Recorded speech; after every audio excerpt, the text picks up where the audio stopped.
Live from Fargo and serving you on TV, online, and on the go. This is Valley News Live at 6. It's a very uncomfortable feeling, certainly, and it's a very scary feeling. A parent urges others to be alert after what happened to her child. Police actually responded to 2 calls of children being followed home last week, both occurring within a 2-mile radius. Valley News Live's Molly Casey looked into the reports and has details. Molly?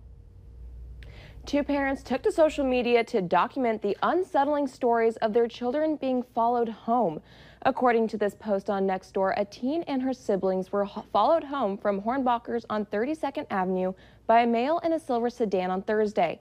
The male pulled his car into the driveway of the teen's home as they arrived before backing out and eventually leaving. In another Facebook post, a teen girl was walking in her neighborhood when she noticed a silver sedan with dealership license plates following her on Sunday. The driver pulled over and attempted to approach the girl, but retreated when she began yelling for him to leave her alone. And these incidences have left parents in the area concerned about letting their kids out on their own. I think it's a real risk that all of us need to take very sincerely, that there are people out there that have ill intentions, and we need to do that best that we can to make sure that our children are informed and kept safe. The man in question was described as a black male between 20 and 30 years old with facial hair and possibly missing teeth. Fargo PD is investigating these reports and encourages anyone who feels they are being followed or are in danger to call 911 immediately and to find a safe place to walk or pull into, but do not drive or walk home. Andrea? All right, thank you, Molly. If you have any information regarding either of these incidents, contact Fargo Police. A man from rural Lemoore County, North Dakota, is dead after trying to save a puppy from a sewer drain over the weekend. It happened Saturday near Judd, North Dakota, which is southwest of Jamestown. Authorities say 19-year-old Jesse Wagner attempted to save the dog after it fell into an open 10-foot deep sewer drain. The puppy crawled up onto Wagner's shoulders and was able to get out. Wagner then lost his grip and fell down into the drain where he died. An autopsy is being done on his body to determine the exact cause. Nice weather to start off the work week, but it sounds like you should get out and enjoy it this evening. Robert Hahn is here. No storms tonight, right? No storms tonight. A very nice evening to get out there and do whatever you'd like outdoors, whether it be a picnic, a jog, or just sitting out in the patio. Temperature-wise, a mix of 60s and 70s in most, or 70s and 80s in most locations. However, 69 degrees up in the Thief River Falls area, 70 in Bemidji. It's 81 warm degrees in Fargo, Wahpeton, and in the Gwinner area. Winds variable, 10 to 20 miles per hour. They'll become southeasterly and increase as we head through the day tomorrow. 15 to 25 miles per hour with some occasional stronger gusts. A bit of cloudiness, especially in our eastern counties.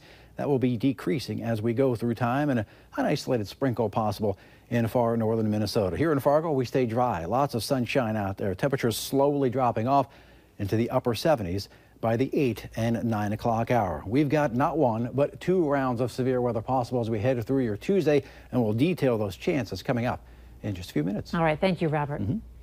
A man facing charges for torturing animals is pleading not guilty. 23-year-old Jalen Greer of Moorhead is charged with 3 counts of felony mistreatment of animals. In March, Greer was arrested after police say 3 cats he took home were killed. Now, court documents say his neighbors called authorities after hearing a cat crying, saying it sounded like it was fighting for its life. Documents go on to say that officers entered Greer's apartment and found a dead cat on the floor in the kitchen with blood coming from the mouth and ears. When officers asked Greer why he killed 3 cats, he said he was fearful that the cats were going to hurt him and probably blacked out and killed them. If convicted, Greer could face up to 6 years in prison. His next court date is set for July 20th. A Moorhead man is facing multiple charges after being accused of rubbing hot sauce and cayenne pepper into the eyes of his 2-month-old daughter and keeping her from breathing until she turned blue. Sean Foltz is facing multiple charges, including 3rd-degree assault. Police were first alerted to the case back in May after being called out to a local hospital for suspected child abuse. The baby had bruising on several areas of her body, and the mother told police that Foltz was watching the child before she was taken to the hospital. He's being held in the Clay County Jail. An 18-year-old man is behind bars and could be facing attempted murder charges. Sam Bjornstedt of Candu was arrested following some sort of a domestic dispute yesterday. Authorities aren't saying much other than no one was injured. We are expected to know more during his initial court appearance tomorrow. Bjornstad is being held in the Lake Region Correctional Center in Devils Lake. The Minnesota State Fire Marshal was on scene today investigating a fire that killed a barn full of chickens. 134,000 chickens were lost in that fire that happened Sunday near Lake Park, Minnesota at the Bear Chicken Farm. The barn, full of 2-week-old chickens, was engulfed in flames within 2 hours. Firefighters were able to save 2 nearby barns. No people were injured, and the cause of the fire is still unknown. This is the second time the farm has lost numerous birds. Just 2 years ago, they encountered bird flu. He had difficulty at that time, and I'm certainly having difficulty with this, but, you know, you take one day at a time and you just keep doing things.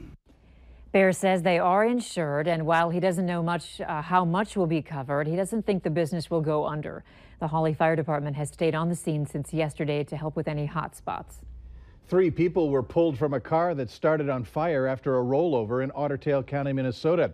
It happened in Underwood yesterday afternoon.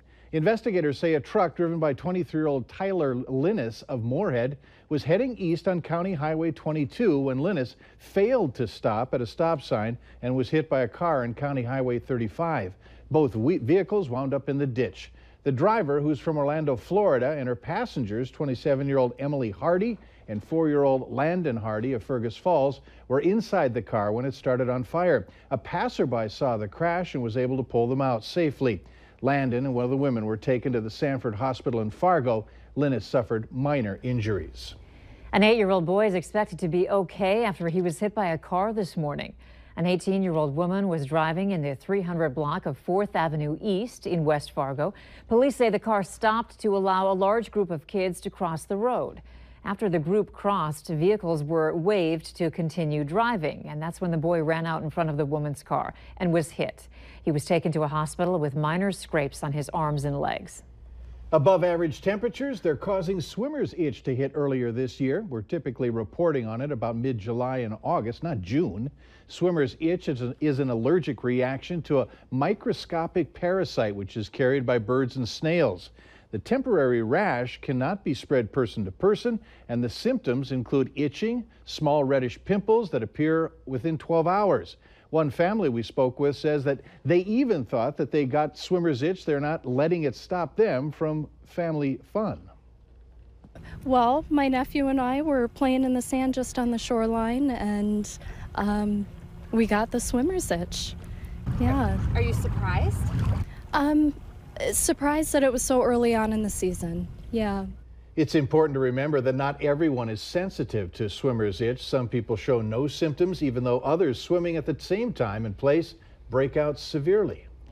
Here's a story we're still following for you. The issues facing the world of retail. As clothing stores and department chains keep closing, shoppers have figured out they don't have to pay full price for items. And programs designed to get consumers into those stores during the Great Recession lie at the heart of the problem. Valley News Team's Bradford Eric breaks it down for us, asking shoppers, do you ever pay full price? The Great Recession. The housing market tanked, stock market sunk, and we just weren't buying like we used to. Stores brought in rewards programs, coupons, and deals to get us back any way they could. We got hooked on lower prices. So are shoppers still relying on those deals? I don't want to pay full price for stuff, so I look for stuff that's on sale or on clearance. I asked Amanda's friend, do you ever pay full price for anything? I don't think I ever do, personally. I'll come back. You know, I'll just watch that. How much do I love it? Question I ask myself is, am I going to get a lot of use out of that one item? So, yeah, I rarely buy things full price. Well, I always like to save money, but I buy things, I try to be more thoughtful about what I'm buying. Rodney Pasica was the exception today. He says he will buy things full price if he knows he'll use them. Another notch in the slow decline of big box retail, there are now more tools than ever to save some dough. Online, you have places like the Crazy Coupon Lady, coupons.com, and slickdeals.com, listing daily deals and discounts. On your phone, Retail Me Not, Ibotta, and Have to Have give cash back for qualifying purchases and track deals. And for some, outwitting the stores is a win. They're addicted to sales. In Detroit Lakes, Bradford Eric, Valley News Live. How important is it for you to get the lowest price on something? Let us know on our Facebook page. Just search Valley News Live on Facebook, like our page, and leave your comments. It's time to be zen with your body and a community of people looking to help others. This is the second summer of FOGA, put on by the YMCA. FOGA stands for Fargo Organization Giving Through Asana. Hundreds participate in an outdoor yoga session, and each time their free will donations go toward different area nonprofits. This year it will be held every Wednesday at 6 in the evening at Island Park. For more information, we have a link on our webpage, valleynewslive.com. Just click on our Hot button. No one has ever doubted the need for more parking in downtown Fargo. Later on Valley News Live at 6, what opened today that will provide more parking spaces? Storm system to our southeast, sparking off severe weather, moves away from the area. Storm system sparking off severe weather to our southwest gives us 2 rounds of severe weather as we head through your Tuesday. Well, your forecast details on that coming up right after this.